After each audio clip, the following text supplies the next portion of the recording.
Hello, Shadow Era community, and welcome back again to State of the Era, the podcast presented by the A1 Alliance to bring you the best Shadow Era discussion around. You are, of course, hearing the intriguingly sexy voice of NinjaDucky. It's been a crazy day. This is going to be a really great episode that we've got lined up for you guys. The World Championships Grand Finals Day 1 just took place, and we have a special guest on here to talk about that. We've also got, for the first time ever, 2 special guests in one episode to talk about all kinds of crazy stuff with tournaments and guilds, the World Championships, so let's go ahead and just get started. Here today from the regular crew, we've got Otto7. Hello, guys. And we've got CwhitTastic. What's up, guys? Special guest number 1 is design team member and organized play coordinator, GondorianDotCom. Yes, that's me. I'm the Oops, official organised play specialist, and DT, and special guest. Continue. And our second special guest is Team Juggernaut's Elder CHanson. Yep, hey, that's me. I'm here. Okay, before we get started, why don't we have CHanson? You've never been on the show before. Why don't you introduce us to yourself a little bit? Tell us where you're from, how long have you been playing Shadow Era, and what's your favorite deck of all time? Well, I'm from Minneapolis, it's a northern suburb of. Let's see, I've been playing since about, I think it was like 1.24. I was really bad with like the additions or the updates when they first started, so I wasn't quite as heavy into it back then, but definitely my favorite deck of all time was the Nerd for Christ Gwen deck. Used Beetle Demon Bow, then Nightcrawler, Rapid Fire, Soul Seeker. So, and then I used Amber a lot after Soul Seeker, Snow Sapphire came into fashion, because Amber pretty much played the same, but then you could also just destroy Snow Sapphire with Smashing Blow. Yeah, Snow Sapphire, once that got popular, pretty much just destroyed Gwen deck in that meta, back before Leyline Nexus. Almost a death sentence when that thing came out. And you really had to fight back to try and get rid of that thing with a couple allies. Yeah, slowed you way down, so.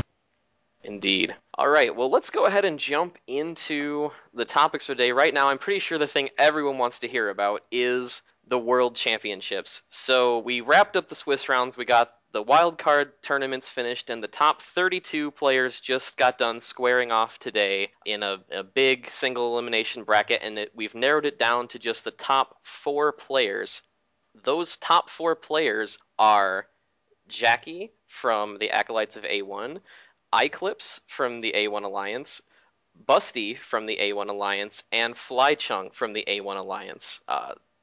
It was a really exciting event. It was a lot of fun seeing how everything happened and how everything went down. What did you guys think about the event, whether you were playing in it or watching it? What are you guys' impressions about what happened? Well, I didn't have as much fun as you guys did, I don't think, today. Team Juggernauts definitely had a good presence going into this thing, but I don't know. Some of the matchups just definitely weren't favorable for us, but, I can't really blame that because you're going to hit all sorts of different heroes when you're choosing your own hero, so you got to have that into account when you're building. That was actually going into this thing. I played in it, and for me, the most stressful thing was trying to account for everything that I thought people were going to play and trying to come up with a deck that wouldn't be like an auto loss against any of them or like wouldn't have like an extreme disadvantage against any of them. And it took me, I've been thinking about it for like a week, and I still think I didn't actually build the deck that I used, like the final version of it, and submit it until about 20 minutes beforehand, because I was just, every time I decided on a deck, I thought of things that could go wrong. I'm like, wait, I can't use that. That was very good because I decided like the last moment when I just PM'd JDC about my deck. I was between Gwen and Zaladar, and unfortunately I picked Gwen. Anyway. Yeah, I almost picked Gwen. That was one of the things I was really thinking about. And then my first matchup was a Moonstalker, so I was really glad that I didn't do that. Yeah, mine also, but I did choose Gwen. That's sad. Yeah.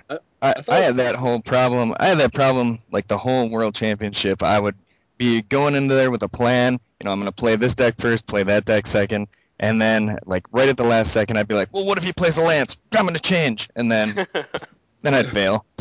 Yep.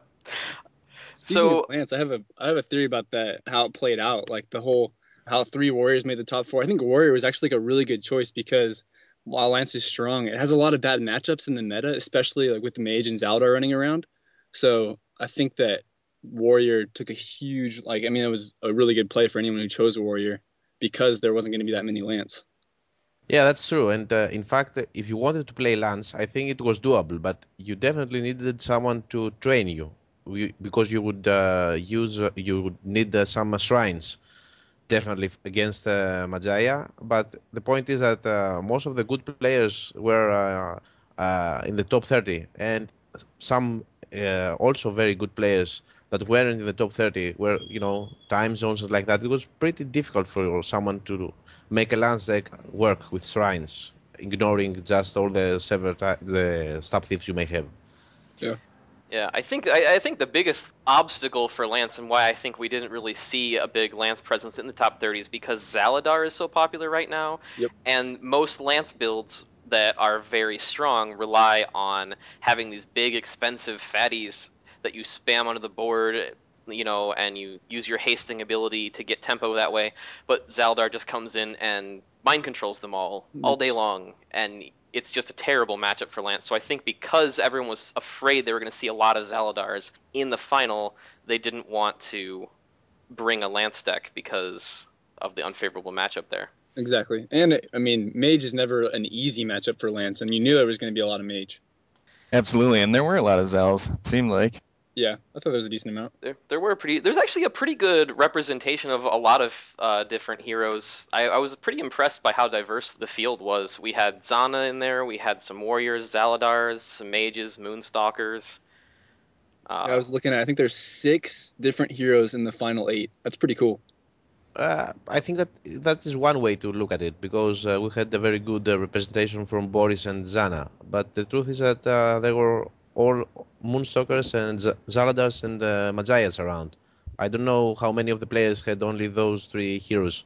How many of the top 32? That's a good point. There's probably a good amount. A good amount. I definitely saw at least 2 Amber decks. So there was that. I don't know. Gondorian, do you have any official list of the heroes that were played?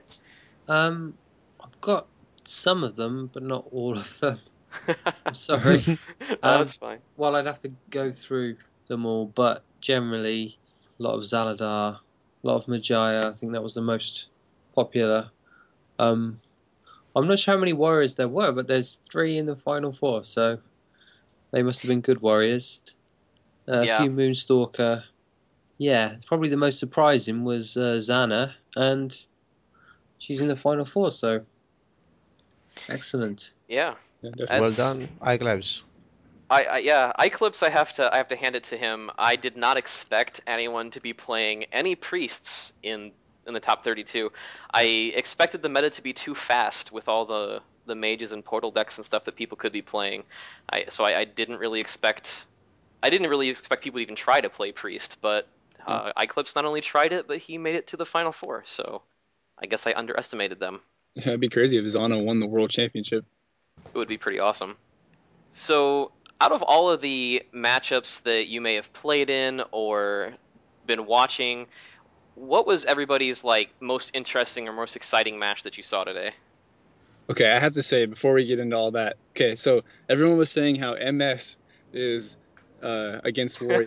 Okay, this is that's a big pet peeve of mine. Warrior owns MS for everyone listening if they have enough Priest of the Light, Jasmine, Retreat, Crippling Blow, Aeon. It's just too much for MS to handle. You can't keep up. It's a huge advantage for Warrior. So Warrior versus MS, Warrior wins. Okay. Well, most of the times you don't even have to pay the 3 resources. Just screwing a whole Moonstalker turn with a Retreat is pretty much all you have to do sometimes. Of course, Priest of the Light is also useful. Yeah, Priest of Light just becomes insurance, and then you have Jazz behind the Aeon, and then Shadow Knights can't attack, Gargs can't attack. Just screws them. Yeah, so who's Moonstalker good against then? I mean, you got Hunter, Gwen. Oh, he's usually good against Zaladar, and he's good against Lance. Yeah, I suppose since mind control doesn't work anymore, but And he's also good against some builds of warriors. Yeah, Lance beat Moonstalker in the last couple of rounds for the championship. Lance can beat a Moonstalker. It depends on the build. This is something that I've been like, this is my personal pet peeve, is that everyone always tries to oversimplify every strategy and distill it down to just a hero name. Just because you have a deck that has Lance in it doesn't mean that all Lance decks are the same. So you can very easily build a Lance deck that's very ally heavy and depends a lot on weapons and things that is very weak against a Moonstalker deck. But if you build a different kind of Lance that has a whole lot of retreats and a whole lot of assassinations, it's really not so bad. Yeah, we saw that the I think the final of Crown 7 or 6 from Lying Dragon, who knew that his opponent probably would use Moonstalker, and he brought Lance, which was his last choice, and we just take the deck, in IRC, and he put a good win out of this. Yeah, I know me and CHanson went kind of through that in Crown 12 that just happened. Me and him played first round, and I was fortunate enough to have Lance with 4 by retreat and 4 by assassination. Got by him a little barely there. Yeah. Yep. That sounds like a bitter memory there, huh? A little bit. No, that was all right though. But that was like the first match I think that we played after you left Team Juggernauts, and the whole team was just rooting for me to crush you. Did not happen. Slightly bitter. No. So, getting back to the original question that we started on, though, I was actually most interested in the match between Eclipse and Raphael Magir to determine who was going to get into the Final Four, because it was Zana versus Magia, which I thought should be a huge disadvantage for a standard Zana deck, because it's just the rush down before Zana can get really set up. She's using her Shadow Energy with Wizened Staff to draw cards and therefore not healing, or she's healing but then not drawing enough cards, and Magia just builds up position with fast tempo. But that's not actually how it played out. Somehow Eclipse's build managed to actually control, to sort of keep Magia's speed in check, and I thought it was very interesting. I haven't seen anyone be able to do that very consistently before. He also didn't draw a focused prayer to destroy the portals, which is pretty much a great feature to win Magia just straightforward, without titles and without focused prayers. Yeah, that's pretty crazy. I was just about to ask that if he had focused prayer on Portal, because that can really screw Magia, but he didn't do that. That's cool. No. He won straightforward games, and he was about to win game 2 if he had a better luck. I think I'm not quite sure that Raphael top decked a fireball with his ability, which was what he needed to finish the game before losing. It was a very, very nice game. So looking over the Final Four that we have from the World Championships, what do you guys think about each of their chances going into tomorrow to fight for the title? Well, without giving away too much of Busty's deck, I know how his Boris is built, and I must say that I think Busty's going to do pretty well versus his counterpart Amber and also Zana.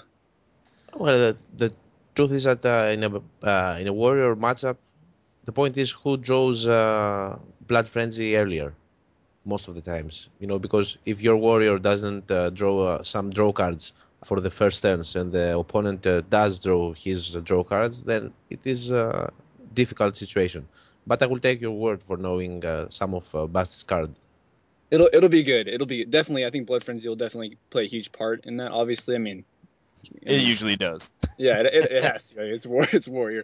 But yeah, I think Busty's gonna do pretty well. That's my pick, anyways.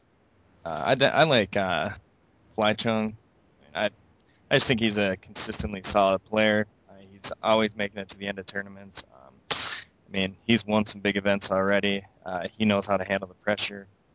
I just trust what he's got going on. Gondorian, do you have a person that you think has a higher chance than the others to take it all? I could not possibly comment, could I? But if I had to, then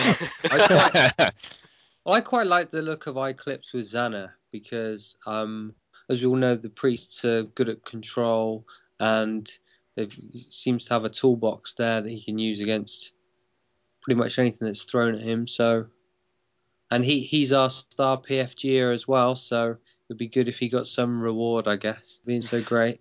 Yeah, I have to second that. Part of me wants to say that I think Busty's Boris has a very, very strong advantage in a lot of these matchups, but the fact that Eclipse has a priest deck in with warrior decks that are tuned to be not as fast and more control oriented, I think he's got a good chance of beating them out because the priest control tools are just superior to the warrior control tools at the end of the day. We should also add that most of the warrior decks expected few lances and few weapons. I think that most warriors didn't plan their decks for weapon users too much and armor users. So if it is true, then we probably expect a few smashing blows to destroy the wizard staff. But if it is not like that, and the wizard staff gets destroyed and the oracles get crippled blow, then it will be a very big problem for Xana. That's I'm true. pretty sure that all three of those warriors have smashing blow in it. Yeah, I'm pretty sure too. I know at least two of them do because I was watching, but I don't know if the third one does. But yeah. Then I think that it will be a tough matchup for Xana, but we will see. Yeah, well, we'll definitely see how it goes. Everyone obviously has a really strong chance. They've made it this far through a 256-person Swiss tournament to the final 32, and then all the way to the top 4 of the final 32 from that tournament. So obviously, everybody here is absolutely a top caliber player, and we're interested to see what happens tomorrow. It's going to be very exciting. Yeah, it's definitely going to be. So, Gondorian, now that it's almost over, what are you looking back on the World Championships? How's this been for you, organizing it and running it, and it's kind of been your baby for the past couple of months? Yeah, the time's gone quick, really quick. Just been so busy with loads of private messages every day, people asking me questions that were already in the rules, or saying I've contacted my opponent and they've not got back to me. I mean, that was a risk running it in that way, spreading the qualifying over 8 weeks. But the idea was to try and make it easier for people, because if I just picked a day, then somebody could go, well, I'm not free that day, so then they're screwed. I guess the grand final itself had to be on a certain day, but I gave people a lot of advance notice so they could rearrange their lives. So anyway, by dragging it out, it has made my life quite busy for a long time, but I think it's been worth it. A lot of people have said they've enjoyed it, even the ones who've had difficult times arranging their matches. So we gave the chance for as many people as possible to take part, which was good. So yeah, ask me again next week. once you've had some time to sleep. And yeah, there's been some controversy as well, but overall, it's been all right, I think, and I don't think it could have gone better. I mean, in an ideal world, things could have been better, but I've just done my best with each situation that's cropped up to try and make it work. So if someone was in my shoes and they tried to make it work seamlessly, I think they would pull all their hair out by now. So I'm pretty pleased with how I came up with ways to get around the fact that challenge broke and things like that. So yeah, that had to be probably the worst thing. Like, how much did your heart sink when that happened and you realized that you needed to do everything by hand? Oh, yeah, it was dreadful. I was cursing. I was even telling my wife, and she was like, "I don't care. It's broken. I've got to generate them myself."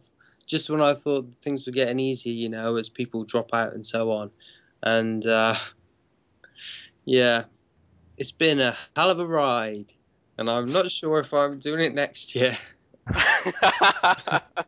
I didn't want to announce in the middle that I'm not doing another one again, because people might just think I'm like rage quitting or something, but it's too much work.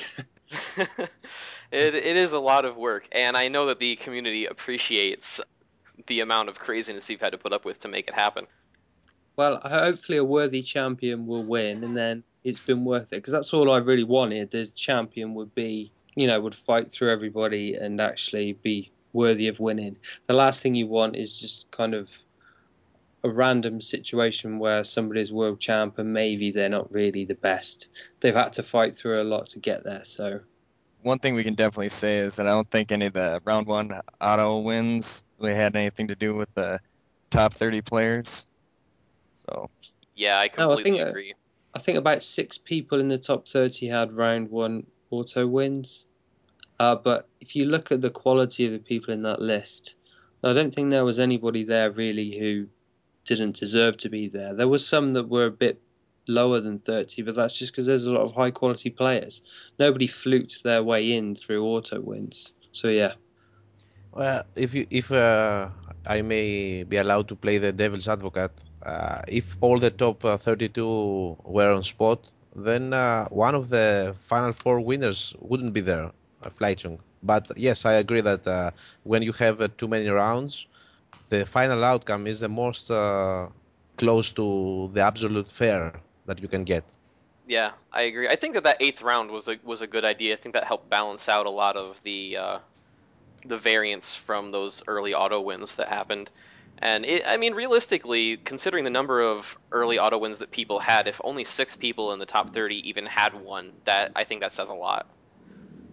Because that means there were a lot of people who did have auto wins and still didn't make it into the top 30.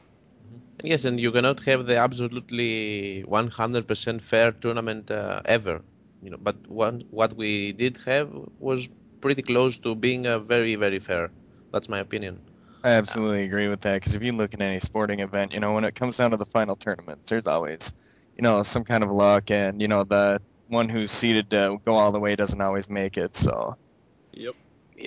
All right, so speaking of tournaments, let's talk a little bit about the tournament scene in general. We're wrapping up the World Championships, and because the World Championships was such a big event and everyone was involved in it, and it kind of put a hold on a lot of the other tournaments that were happening. But now that the World Championships is wrapping up, I know a lot of people are planning to restart the tournament scene again and kind of get more of those going. And CHanson actually has some tournament announcements he would like to make on behalf of Team Juggernaut. So I'm just going to let you take it away, man. One thing we're going to be hosting, because of the popularity of the pop-up tournaments recently, we are going to be holding a pop-up championship, and it's going to be a 10 tournament event. There's going to be 9 qualifying rounds and then 1 championship. And these are going to be limited to 16 players per qualifier, and also they'll be slotted for each of the time zones. So hopefully that'll allow more people to play. And then there's going to be a point system throughout those qualifiers who will, see who the top 16 point holders are, and they'll make it into the championship round. That's so cool. Yeah. So, and I don't know, there's been a little bit of criticism. I think Razy said one thing that the winner of this is definitely going to be unemployed. So, just because of the absolute grind it's going to take, there's going to be some people who are definitely going to be able to make a lot more of these pop-up tournaments, but that's part of it, If you're able to do those, that's part of winning this. So, yeah. Sure. And at the end of the day, I think there's something to be said for you could play in all 9 tournaments, but if you aren't very good, you won't make it to the top. That's just how it is. Absolutely. Because the point system is hopefully going to be fair enough. Obviously, I haven't tried this or tested it or anything, so it's kind of off the cuff, but I'll be making a post about it later, so I'm not going to go into it right now. But obviously, first place wins more points than someone who doesn't, make it past the first round. I would hope so, because I have a very interesting meta going on where people are really trying to nail that 6th place finish. Exactly.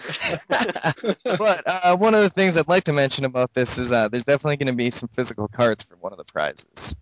So hopefully that'll free up some people's schedules. They'll be able to be more motivated to make these things.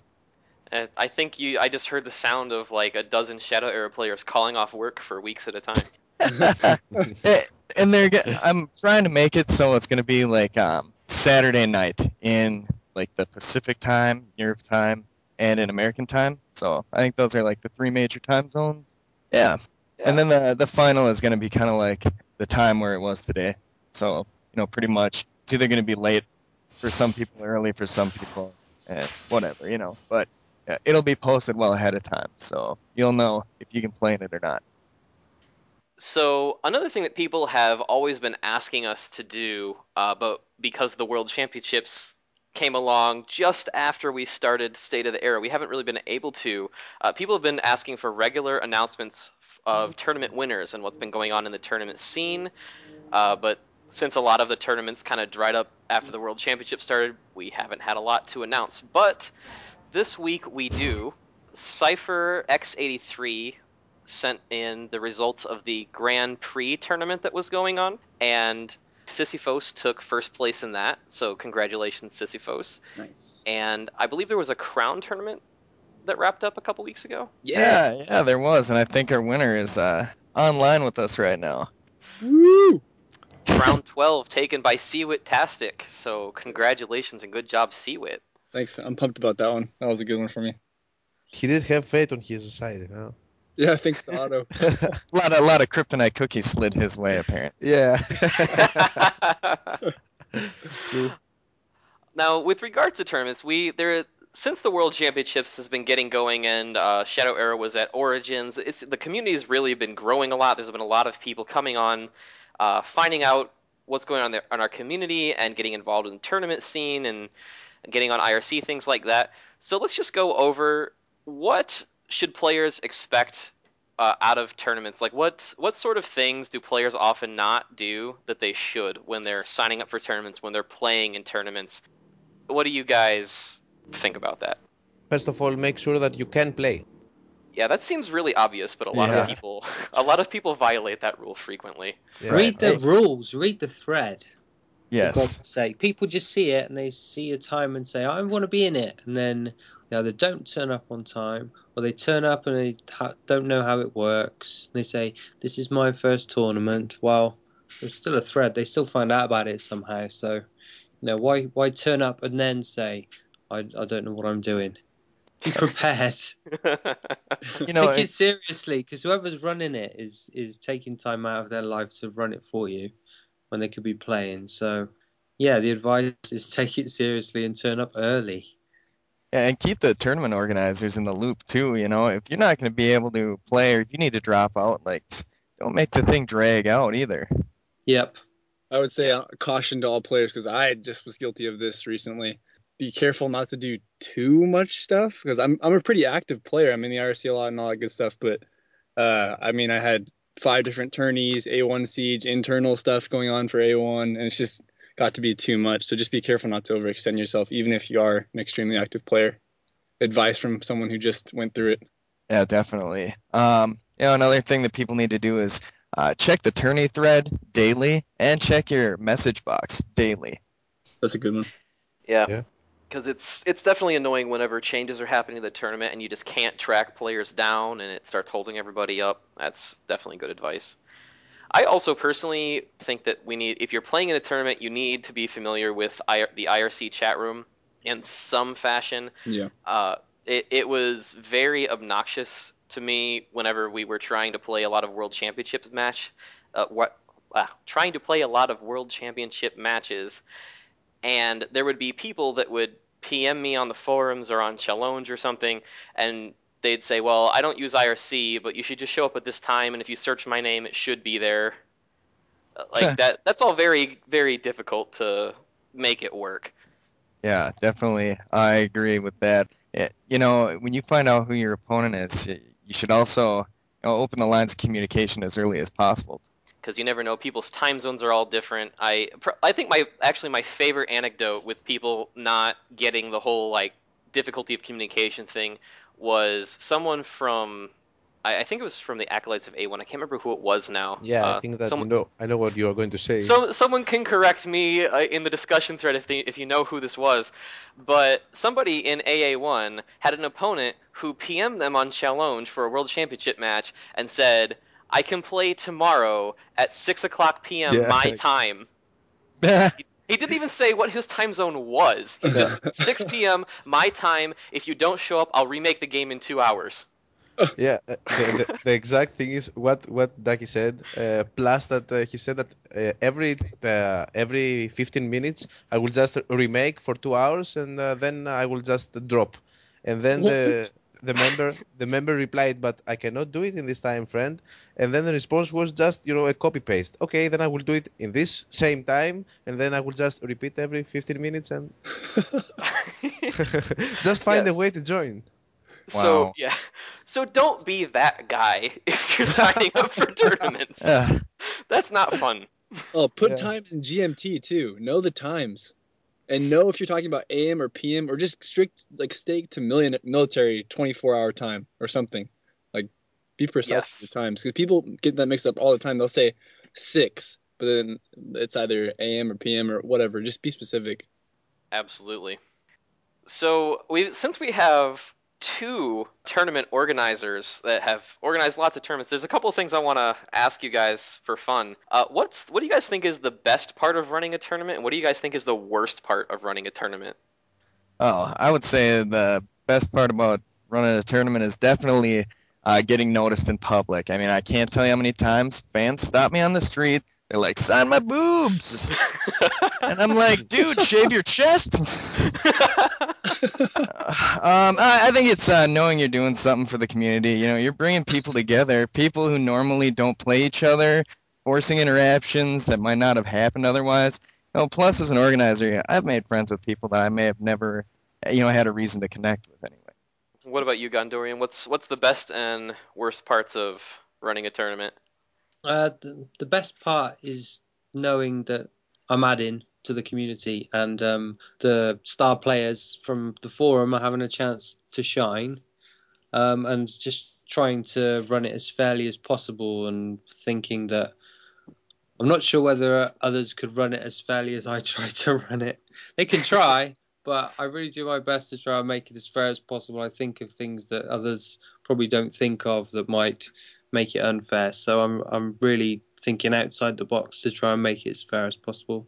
The worst thing is just people not turning up. Yeah, chasing people down. Like the World Championships, yeah, chasing people down. How many people didn't turn up for round 1?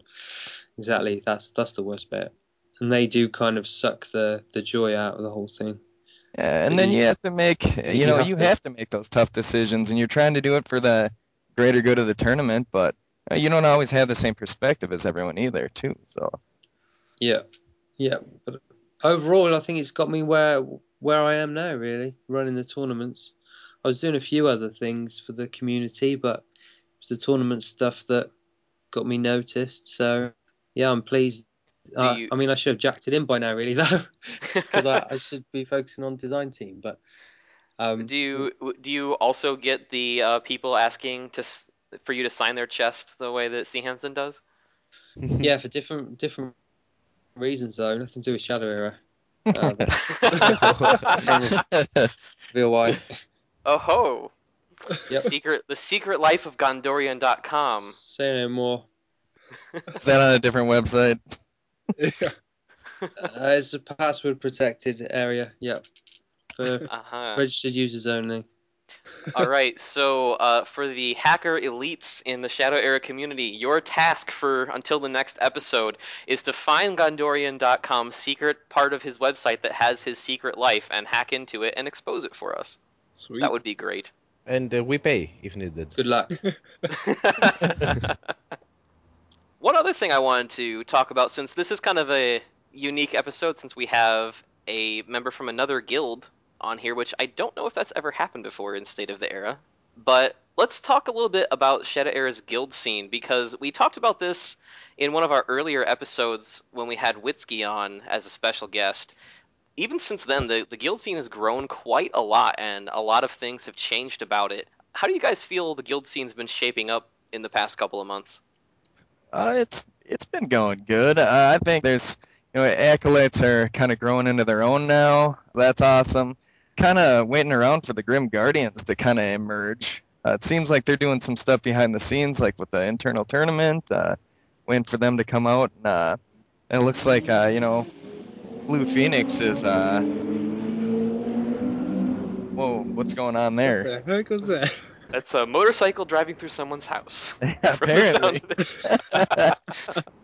Also, Warriors, the Blue Phoenix are they're doing some good things. They had, Raph and Ron are well, they did excellent in the World Championship, and I know they have some other great members. What is it? I'm gonna butcher this one. Agos.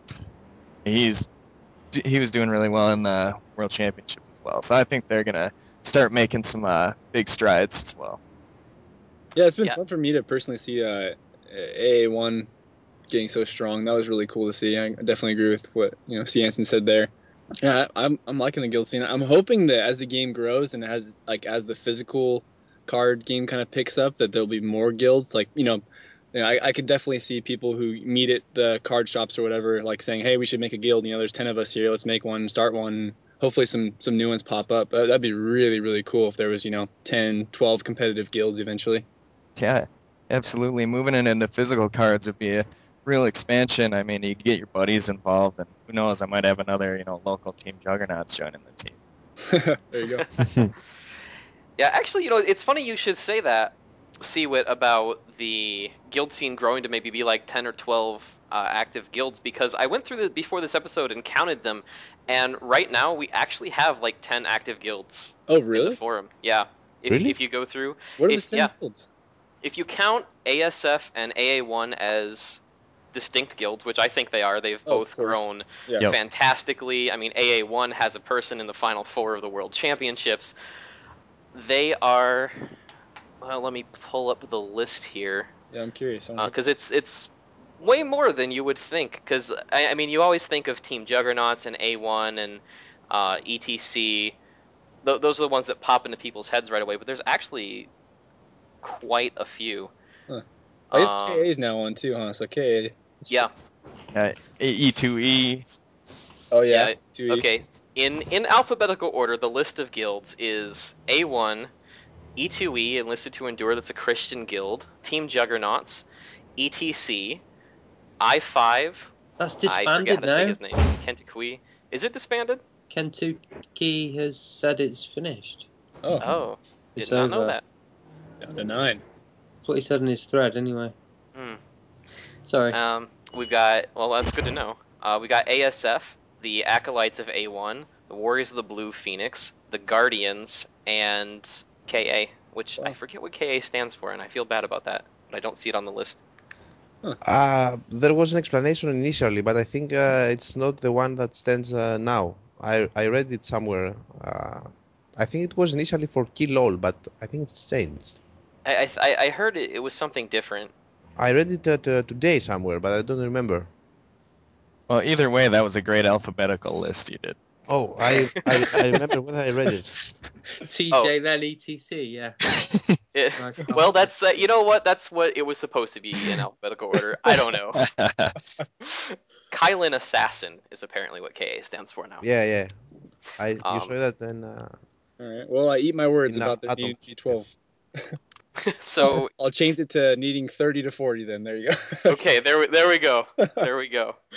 But yeah, so the guild sees, and that was the thing that really struck me, is because the last time we talked about guilds on State of the Era, it was, I believe we were celebrating that there was actually 5 or 6 guilds, and we were like, oh my god, the guild scene is getting so huge, and now it's almost double that. Wow. And so yeah. Well, I have noticed that the IRC is picking up like crazy, and there's been a lot of new people coming in the IRC, and then guilds have been picking them up. I don't know, CHanson, you can comment on this, but I think you guys just picked up quite a few good recruits or something like that, right? Yeah, huh? Cool. We definitely did. So, Awesome. hey, we got I think our latest were Who is Savage and Bark the Orc. Cool. Well, yeah, it's nice that the guilds are growing. That's really cool to see, and the IRC is just always packed. Yeah, it is. So what would you guys say, besides just getting more guilds, how would you guys like to see the guild scene evolve next? What's the next step for guilds beyond just having more of them? Official tags. Seriously, that would be so sick. Official tags in-game. Oh, you mean so that, I couldn't just have my name changed to TJ NinjaDucky and pretend like I'm a part of Team Juggernauts now? Yeah, that would be great. That'd be so cool. Yeah, I agree with that. That would be a really nice change. I don't feel like that'd be that hard to implement. I don't know. Maybe it would be, but I'm no programmer. But I don't know. TJ NinjaDucky. I like the sound of that. We'll talk later. All right. Just, I'll send you my PayPal address. You can. Right. All right. So I guess now we're at the point of the episode where it's time to switch over to listener questions. We had a few of these, and some of these were pretty interesting. Hey, before we get into that, I actually had another tournament to announce. Oh, well, please, by all means. Well, the Crown tournaments have kind of been, I don't know, some of the more prominent tournaments that have been going on lately, other than the World Championships, of course. But we have had such success with them that I definitely wanted to have an invitational. And the way I based the invitations were on previous participation and how well people have done in the past. And so I kind of wanted to read off the name of the invitees, if I could. Go right ahead. State of the Era exclusive, the invitees to the special Crown Invitational Tournament. This is going to be 32 people. And I do have a couple alternates in case some of the people who are invited don't want to play. But this is definitely my opportunity to butcher some names here. Raphael Mashir, Witsky, Kentucky, Sisyphos, Soothslayer, Lying Dragon, Giscard, Portgaz de Ace, The Boot, CwhitTastic, P. Joe, Yari Kasakin, Blue Jet, Razy, Bo Hater, Barca Fan, GDC, Fu Delisle, Fly Chung, Nikki, Otto 7, Ron, CHanson 311. That's right, I'm playing. Azray 1, Ankoa, Adam Zed, Busty, Raplum, Danae, Code Domination, Jackie, and iClips. That's it. That is going to be a pretty tight event. That's a lot of really top name players there. Yeah. Well, they're the ones who kind of made the Crown successful in the first place, so. That'll be intense. Thanks for the invite. I'll be there. All right. I'm not running it, so I can, right? Yeah, absolutely. I'm running it. I'm going to be there, so. Oh, boo. Oh, gee. Okay. I'll try not to give myself that big of an advantage, even though I need it probably with this list of players. I've probably got the best list of decks right now compared to anybody, so I should have a good shot. Oh, yeah, that's true, huh? Yeah, all I'll the make top my own 30, decks. the top 30 World Championship players all turned in their deck lists to you. This just in, GondorianDotCom is disqualified. No, I'm just kidding. But we are going to be getting a cash prize together for this one as well. So. Oh, nice. Yeah. That's about all I got on that one, though. To be determined, but it's going to be actually, we're going to be scheduling the rounds a little bit like in the World Championship, so hopefully it'll be organized on time. People get their matches in when they're supposed to, and won't have to do any kind of auto wins or any junk like that. But I'm pretty sure all these players have gone through these things before, and we won't have any issues with that. Never say never. I'm just it's a nice I'm hopeful. assumption, but you can have even great, reliable people screw up. But I'll be there. I'll play right. last minute. I'll be playing 1 hour before the deadline. Wrap things up. Revenge. All right. So before we get into the actual listener questions that people actually asked, there was one thing that during the spectating of the World Championships, I said I was going to bring up on the show, and so I'm bringing it up on the show. There was a discussion with regards to having a couple extra cards above 40 in your deck and how much that might affect your chances of drawing the things that you need during a match. Yep. What do you guys think about this? Do you think that it is never good and it's always worse to go over the minimum cards in your deck, or do you think that 1 or 2 cards might still be okay? I mean, I understand that it can lessen the probability a little bit, but I think it depends on the kind of cards that you put in.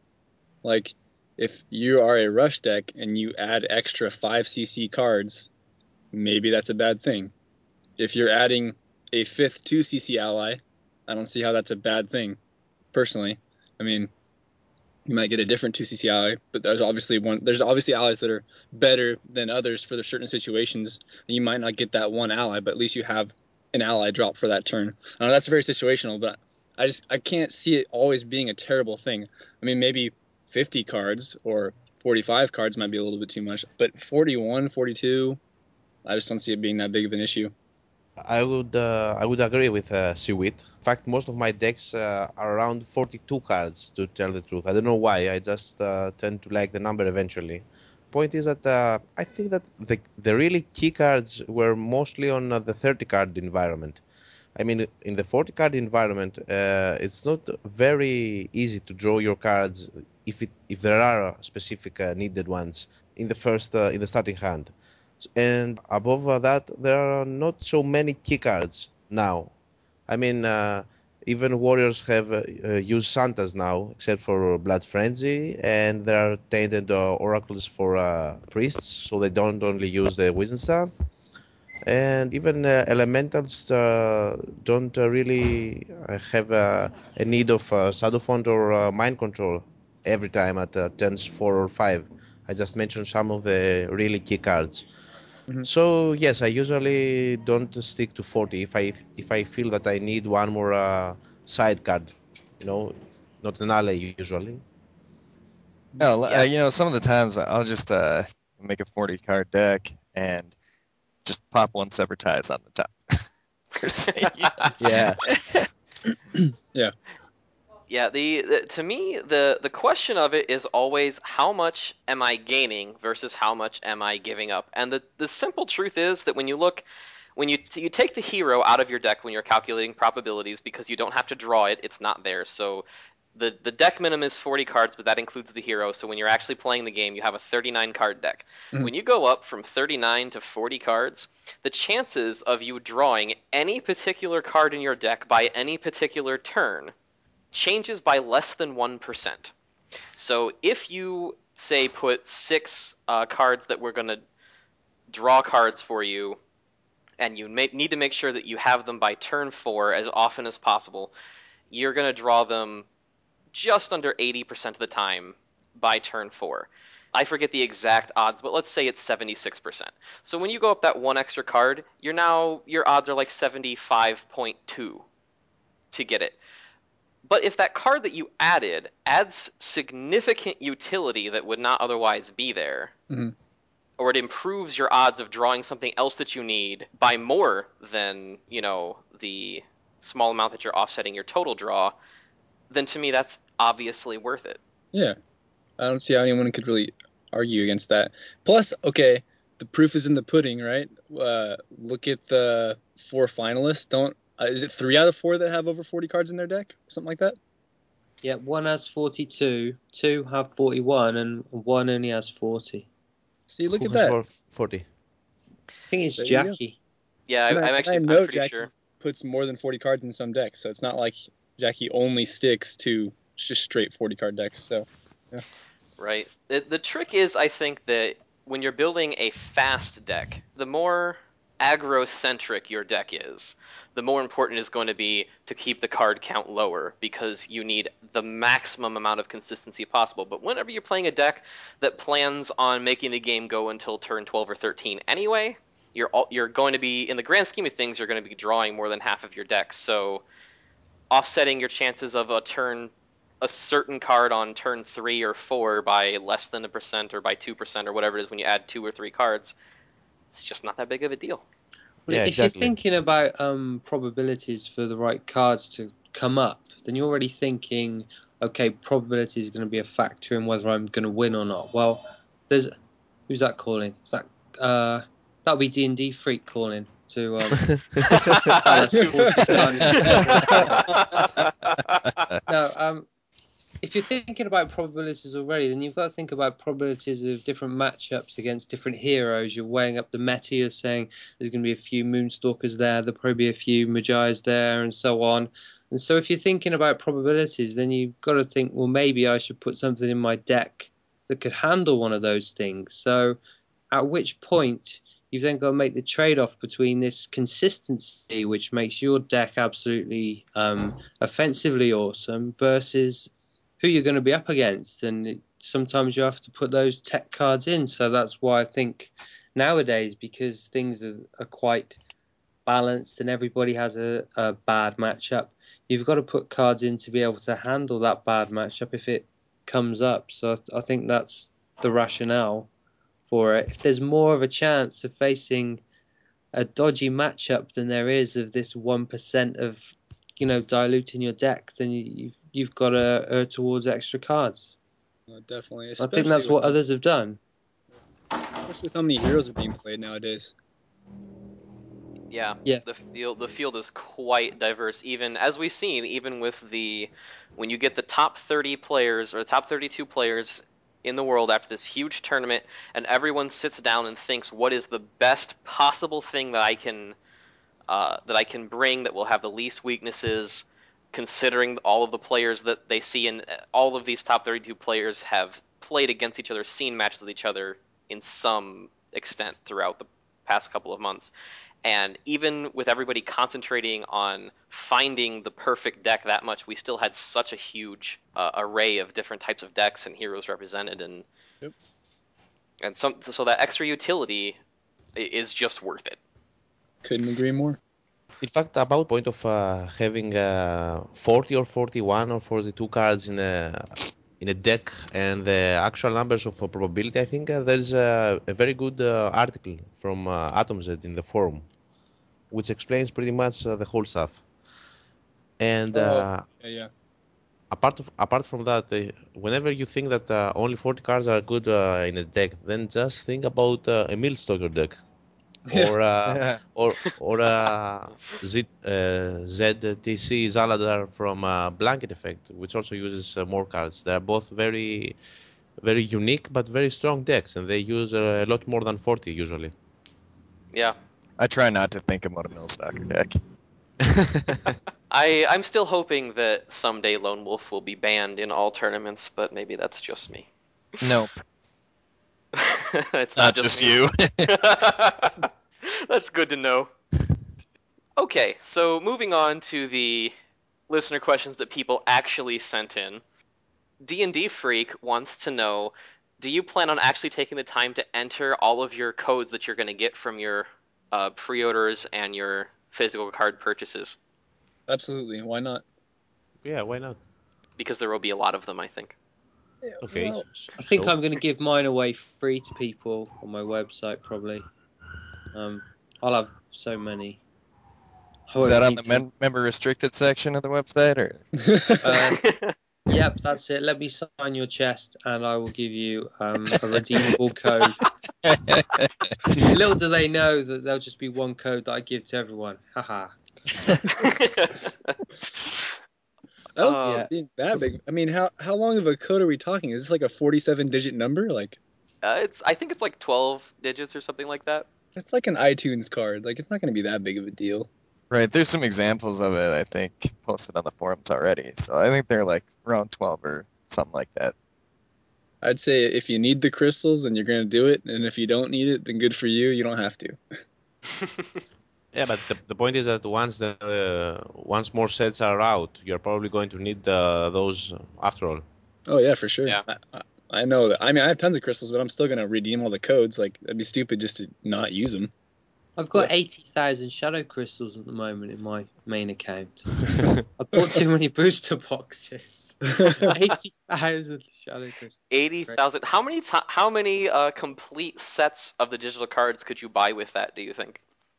A lot. I think you need about 6,000 for a Yeah, it's like complete- 6,500 or so. Yeah, so we're talking about 12 sets, I think. Wow. Pretty crazy. That is a lot of crystals. Yeah. Well, he's got a lot of deck lists to try out, so. That's true. That's true. I could open 15 different accounts and fill them up with play sets, and yeah, I could use 2 World Championship decks per account and claim the top 15 rankings. Okay. So for anyone who suspects that Gondorian might be playing in his own tournaments to skew the results, now you have your proof. Well, there was a player in the top 30, and his name was I am not GDC, and I'm not GDC number 1, and I'm not GDC number 2, but I didn't expect that. Okay, so another question that actually multiple people ask, both Demchi and Soothslayer wanted to know what features would you guys like to see or would you be most excited about in future versions of the game? Multiplayer, Yeah, like definitely. 2-on-2 or whatever. That'd be Yeah. so fun. How about trading, like swapping cards? That'd be cool. Online.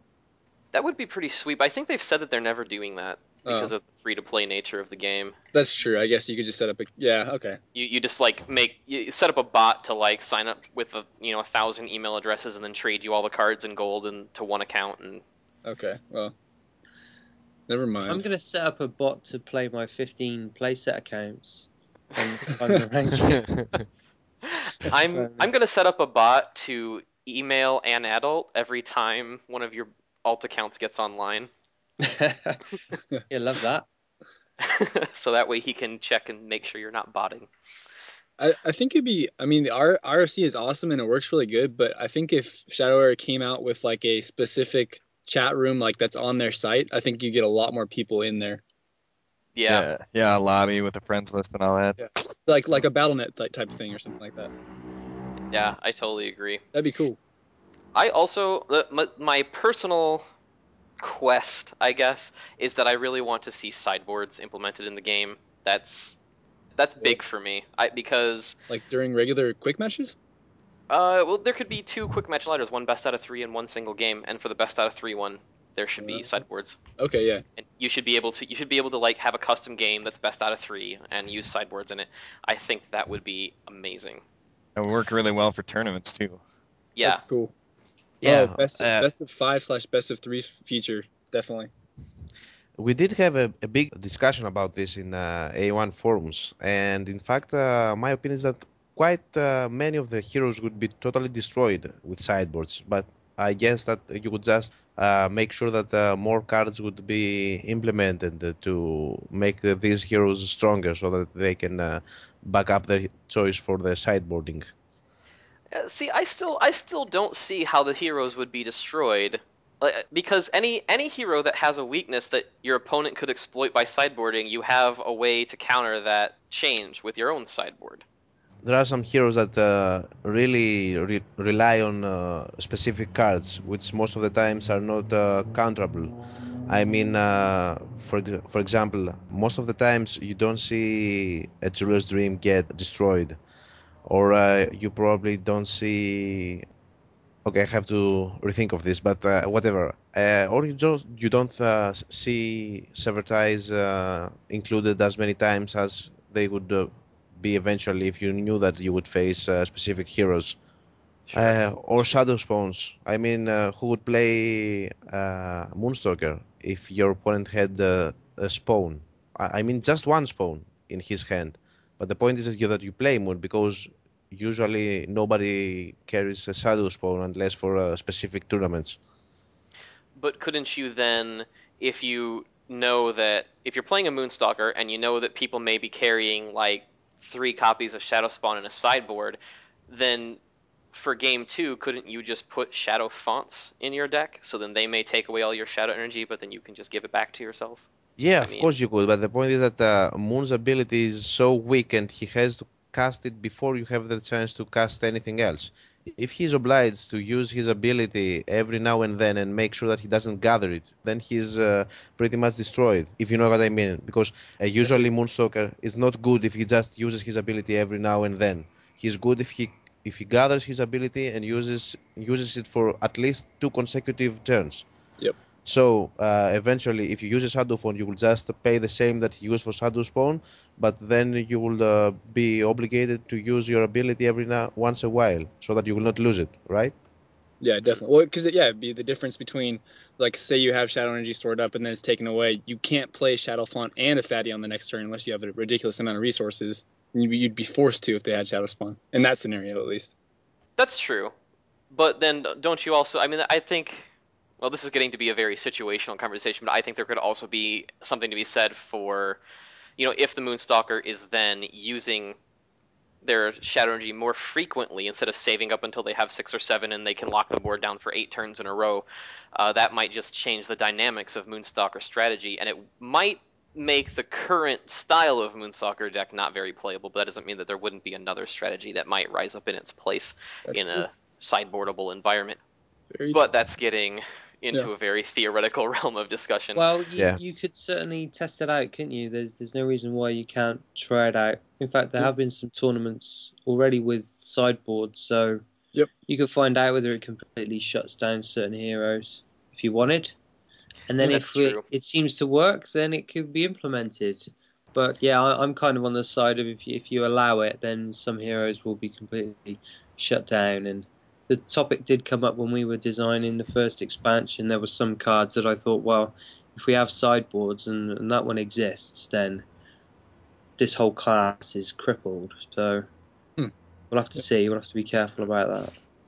Now, that actually brings something to mind that I've wondered sometimes about Shadow Era, and so I guess the next listener question is from NinjaDucky for Gondorian. With the way that you guys have designed Shadow Era, which is a very brilliantly balanced game, where every mechanic literally has a strength and a weakness, and every mechanic is used to be the weakness of some other mechanic, so that everything goes around in a circle and the meta's constantly evolving and things, and that's very cool. But then you also end up with a sort of very matchup-dependent environment where when you go to do things like tournaments or when you're playing games in Quick Match, you just know that there's no such thing as a deck you can build that doesn't have a significantly bad matchup somewhere. And you're not trying to find the deck that doesn't have terrible matchups. You're trying to find the deck where no one's playing your terrible matchups. So from a design team perspective, do you guys like that? Do you think that that's positive? Because essentially what I see is sideboards would cancel that out so that anybody could just play any deck all the time. Do we want that? Because then somebody could just be dominant with one and just keep with that. And then that would be the one that everyone copies. Then I guess it's the copying which drives the meta. Whereas now, with it balanced, people are free to pick the one that has a certain bad matchup, and that they can put the right things in their deck to try and protect them. Also, we were aiming for around a 50% win-loss ratio as well. So perfectly balanced. And yes, you enter one big tournament and your hero choice will decide whether you win or lose. But if you played enough tournaments and you were a good player, then the matchup would become less important. It's just because there aren't enough big tournaments, really. So we're very happy with the fact that a lot of heroes are viable and people can shake things up. And Raphael Majer, who plays all the heroes, he's really happy to have like 5 or 6 that he thinks are top caliber. Keeps it interesting for the people that put a lot of hours in. So I think you could get bored if there was one that was just really powerful and you just played that over and over. Well, let's say, assuming the game could stay balanced, like right now, I think we feel that there's a very large number of viable archetypes and different heroes that you can use because of that cyclical meta that we're talking about. But assuming you could shape the game in a way that all of those heroes would still be viable and people could still tech each other's decks, but if someone wanted to say, I just play mages or I just play Amber, and they just wanted to be the best possible VAT class out there, that they would never have to worry about somebody just coming in with like the average, like, the average mage deck may not have to necessarily worry about the average Amber deck just coming in and smoking it every time. Do you guys think that that's desirable, or do you like the way that the game is now? I'm just purely out of curiosity on my part. I love the way the game is now, just because people are playing it. It's popular. People want the cards. Over time, we could aim for a situation where somebody who loves Magia doesn't have to worry about the average Amber smoking her, if that's what you were referring to. There's something for like that for every hero, which is my point. Yeah. I mean, if you play Zaladar and you find yourself against a Gwen, you lose. If you find, if you're a Moonstalker and you find yourself against a mage, you're in trouble. Like automatically with no teching involved, which I thought was odd, but maybe not everyone agrees with my view. I'm just curious with the DT Well, I thing. guess you've got to put yourself in the head of the customer and ask them, why are they playing? Are they playing for fun? Are they playing for a high win-loss ratio? I mean, if you went to quick match and you're playing for fun and you're playing Zaladar and you face Gwen and you know that's auto loss, you just quit and start again and then you just play somebody else. So if those are if that's the main audience of the game, then I'm happy for them to be able to kind of quit out, start again, and not have such a terrible matchup. In terms of like competitiveness and so on, then if you know that your deck has one terrible matchup and you're likely to see it, because that, like Gwen itself, if it doesn't have loads of bad matchups, you might see a Gwen. And therefore, with Zaladar, you think, well, if I run into a Gwen, then I'm going to definitely lose. Then you don't run Zaladar in the tournament. So I guess there's like a spectrum from complete fun to really serious tournament player, and we have to cater for all of those. So it's difficult, but I think it works right now. We've got the really serious players, we've got the fun players. Hey, a quick stat for you: 1.16 million games have been played on 1.5 since it went live. Wow. That's quite a lot. Probably not all by forum players. So there's probably a lot of people out there that are playing who aren't on the forum at all, and they're just, maybe they're playing for free, maybe they're spending money. That's a lot of games, though. There's some interesting stats there as well. That's true. That's actually a really cool stat. But the aim for the first expansion in terms of balance would be just to try and pull up the ones that are really lacking, and maybe try not to buff any of the ones that are already doing awesome. So like Terradun and Bainbow and Nishaven, they'll get a bit of help. Hopefully the rest will all get dragged up as well with some great cards, and we'll end up with even more variety, which might actually be less of what you want to see in NinjaDucky. Well, no, I want to see. Just so that I have a feeling my words will be misconstrued. I want to see a lot of variety. I don't want to see forced variety. It should be that everyone can, in my mind, this is like, from my perspective, it should be that everyone can play any hero they want all the time and have a fair chance of winning. Right. The way that the game is designed now, if you want to succeed and be consistent, you have to be able to play a lot of different decks, because as the meta shifts, you have to be able to shift with it. I personally would like it if you could do that if you wanted to, but weren't required to by the way the game is designed. But right. That's... So, well, you basically want the game to cater for the fact that you only want to be a main. With two fireballs. Yes. We should try exactly. and keep the people that only buy 1/5 of the card pool. We want them to be happy. That's what you're saying. Essentially, yes. But then they start, when you slightly improve a certain class, then they start going, you ruined our class and so on. Well, if a class has ruined your shift classes, I guess, if you stick with one, then we can't always have one that's the best. So we'll be shuffling things around. But I see what you mean. A mage should be able to take on anybody if they put the right stuff in. And I think we'll get a bit closer to that after the first expansion. Okay. But then that does make sideboards more risky, doesn't it? Because then they can just put in the card that they need in game 2 to be able to beat the other hero. So.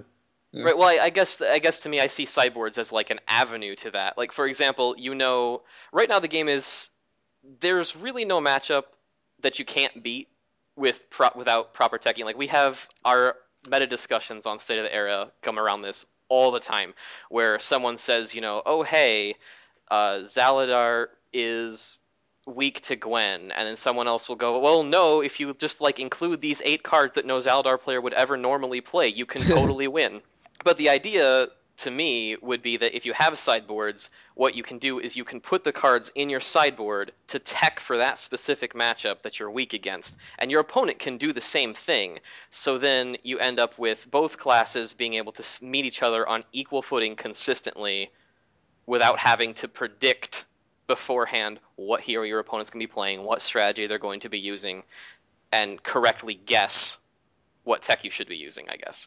Yeah, but the point is that except for your powers, you have to include some anti-opponent powers in your deck. So that means that opponent powers have pretty much significance to how the outcome of the game will be. If you end up having no bad matchups, then that means that you have specific powers against all decks, and this will just mean that everybody would use this deck and copy it forever. You cannot have all heroes have all the best anti-opponent cards always included in their just one deck. I think it will always be a rock paper scissors meta. You cannot change this. You can always have some more cards, many more archetypes for the same heroes, so that there will be a great variety, at least in the way you are going to play and win or lose a game. But I think the rock paper scissors will always be alive. That's the way.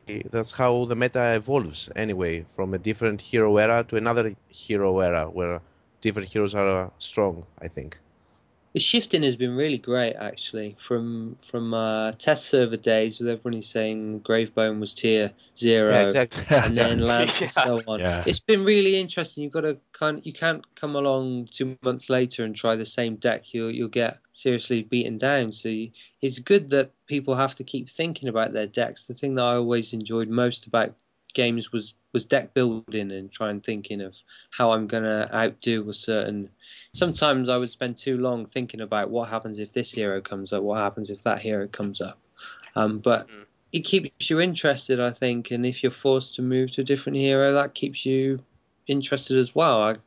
Unless you're a real stickler and you're like, oh, mages are dead, see ya. But, Well, yeah, I guess that's another interesting thing, I guess, that I didn't think about. It depends on what part of the game you enjoy the most. I suppose that the style of environment that I'm advocating I like because I'm more about the playing of the game. I want to like make better decisions during the course of the game than my opponent. I want to be able to outsmart and outmaneuver them. But I suppose if you were more interested in the deck building part, then the way we have it now is actually more interesting. So the way I see it is that yes, it sounds very appealing, but they will not have to be called quick games anymore. I mean, if you want, right? You know what I mean, yeah. right? Yeah, because a best out of 3 would be pretty long. Yeah, I also like strategy a lot more. I don't really like Rust decks, which includes no brain, but just to make it or copy it from a better player.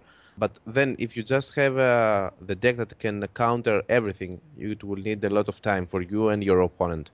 And in fact, if more cards are implemented, we will just see more of these changes of the meta. As GDC said, once we had Gravebone, and then we saw that Eladwin could counter Banebow pretty much with Daggers of Unmaking, and then we saw pretty much more Leyline Nexuses, and Banebow started beating over Eladwin, and then Lance became too strong, and then Zaladar became too strong, and it's a circle that it will never stop. We will once see Gravebone really strong against the dominating hero again.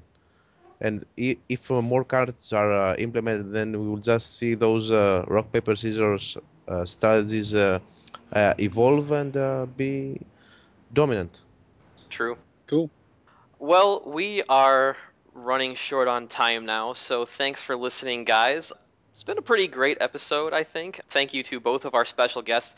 We kind of brought GDC in at the very last second, so thanks to him for being able to come on with us. no problem. I'm running the world's first sealed deck tournament as well, actually, online at the moment. AA1 Laras has just beaten Soothslayer 2-0. Pyrogene's just lost 1-2 to Painful Smile. Yeah, so I've kind of been doing two things at the same time. So sorry if I lost track at some point. Nice. Oh, so I actually didn't even realize you were doing that, so I guess you have multitasking skills. Yeah.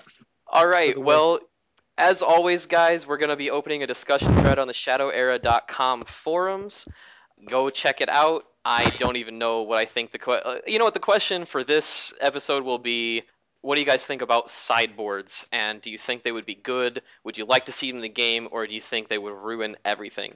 Go ahead and sound off, and we'll meet you over there. Until next time, this is the A1 Alliance signing out.